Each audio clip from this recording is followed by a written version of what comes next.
don't know if you heard by now, but actually there was an instance where Doctor Strange was supposed to appear in Wandavision that got axed for a reason that we're going to discuss here in a little bit. Now, I will say this. I'm not of the opinion, before I want to set the scene, I'm not of the opinion that he had to be in a movie. That's not what. Now, it's a movie, excuse me, the show, WandaVision. Now, would it have made more sense, considering that you're dealing with magic here? Of course, it would have made sense that he would have been present at some given time, because that's one character within the universe that is familiar with magic in some capacity that you already have there. So yeah, it would have made sense if there was a person that was going to show up that already existed in your universe. Doctor Strange would have been that guy. That makes all the sense in the world. Now, with that being said,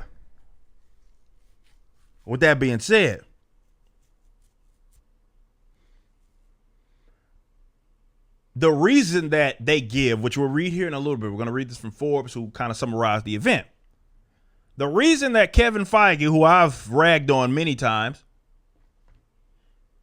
that he gives, it says a lot. Let's get into it.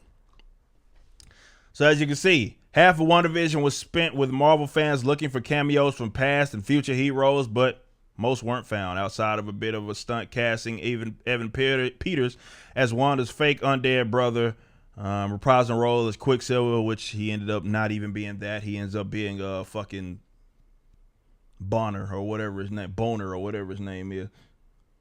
One common question was whether or not Doctor Strange would show up, given the events of WandaVision was supposed to lead directly into the next film, Doctor Strange in a Multiverse of Madness, and WandaVision herself will be in that film as the newly empowered Scarlet Witch. Turns out, one point, that was the plan. Doctor Strange was supposed to show up in WandaVision, but the decision was ultimately made to cut him. Here's an expert from an upcoming Rolling Stone oral history of the show. This is coming from Kevin Feige, who is now the top he's not only the head honcho of what happens with the movies, he's head honcho of what goes on in comic books as well, considering his new role. This is what he says. He says, some people might say, oh, it would have been cool to see Doctor Strange, said Kevin Feige, but it would have taken away from Wanda, which is what we didn't want to do. Okay, if he had just stopped there, I get it. You're trying to center this around Wanda? Bet. But this is what he says. We didn't want the end of the show to be commoditized by to go to the next movie.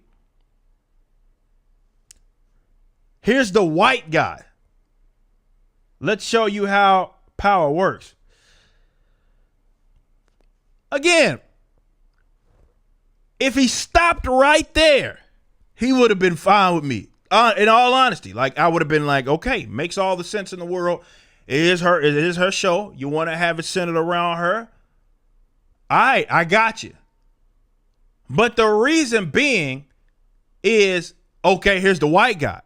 And after that, I say, well, the reason, because you're bringing that up, if Doctor Strange was, I don't know, a black guy, would that have made it better? You're basically telling me that you would have done it if that was the case. Because again, you're talking about, you got to understand, guys, not just with the leading into the Doctor Strange movie, just the nature of the powers of Wanda, they go almost hand in hand with Doctor Strange. And he's one of the characters, not saying that in terms of Marvel's entire catalog, it would have made the most sense. No, that's not what I'm saying. I'm saying with the characters that they introduced already, he's already existing in your universe. So if there was a person, when you're dealing with magic, if there is a person that you're going to, that's already existing, because he exists in the universe, Doctor Strange would have been a hand in glove fit to at some point appear. Now, they didn't want to make that happen because they didn't want to declare him to eclipse, but that wasn't the excuse that they gave. Well, he's a white guy. And they don't want to call. You can't have the white man coming mentoring anybody, showing them, you crazy? That's the white heteronormative patriarchal shit that we don't want to have here over at see, when you're doing that sort of dancing around, it makes for bad art. It doesn't matter what it is. When you sit here and you have to try to like, okay, this only becomes acceptable when it's, I don't know, the race is of that race. This is why I say, even with tokenization, I say this all the time. I say, not all tokenizations are equal, right? I say that all the time. I talk about She-Hulk and She-Hulk, how she's, to me, the best handled tokenized character to ever exist in mainstream comic books. But also, just because the character is not tokenized does not mean that it's tolerable. The fans didn't like Bucky being Cap either. That was not held with great regard in the books when that happened as well. So it's understandable. Your excuse, however, is what you're doing is you're confirming everything it is that we think in terms of your direction with the Marvel Cinematic Universe in these upcoming phases. And that is identity. That is what it is that you are focusing on. So you had an issue with that, and that's why you didn't make it happen. Now, again, if you left it at, okay, we want to make it and prioritize Wanda, fine.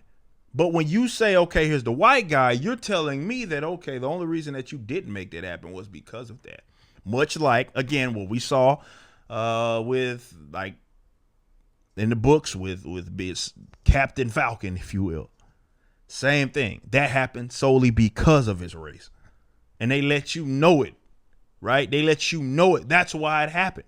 Not only did they let you know it in the books, because it had happened there, you should have known. Though that was a recent phenomenon, like 5 years ago. They made sure they made it happen in live action with Marvel Cinematic Universe. But that's what it is that they're prioritizing going into the future, guys.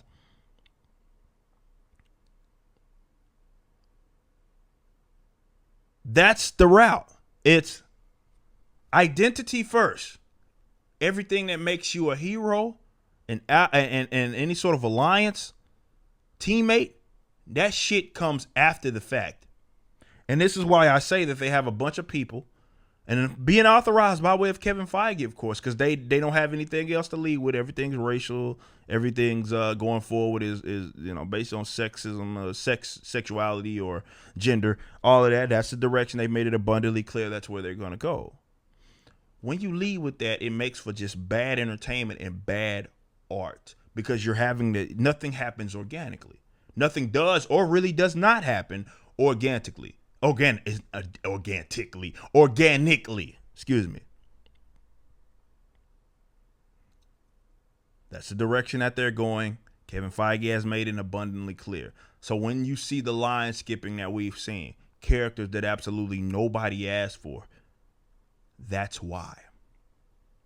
When you see tokenization, that's why.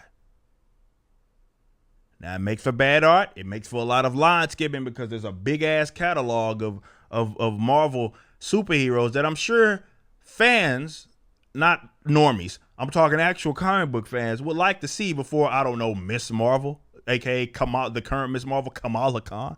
I can think of a long list of characters that people would rather see before that. Or Black Captain Falcon, if you will, whatever you want to call him.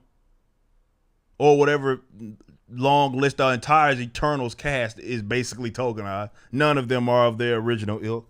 Nobody asked for the Eternals anyway, but none of them are the original ilk. The whole mystique of the Eternals, they're going like with this modern bullshit it looks like anyway. So the mystique of the Eternals is completely eliminated anyway.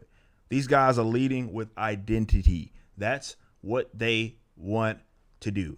So here you are. So when you ask me, are you excited for the upcoming Captain anything, Captain Marvel, Captain America, or any of the upcoming Marvel Cinematic movies and Marvel Cinematic Universe movies, and I say no, it's because of shit like this. They have made it clear what direction that they're going in, and I'm not the guy that they're trying to appeal to. They're trying to appeal to Google normies and people that make stan accounts and lead with identity for thinking that makes them heroic. And this is why you're going to have a lot of line skipping, and you'll get goofy ass characters before you get, I don't know, characters like Brother Voodoo. You just watched a clip from my podcast, For Canon's Sake. Catch us live at 12 p.m. throughout the week over at youtube.com/YoungRipper59 and follow us over at odyssey.com/@YoungRipper59. If you want to watch the entire video cast after the show is over, just be sure to become a member on the YouTube channel. Of course, the full audio portion of the podcast is available for free on all major digital platforms, or just visit forcanonsake.com.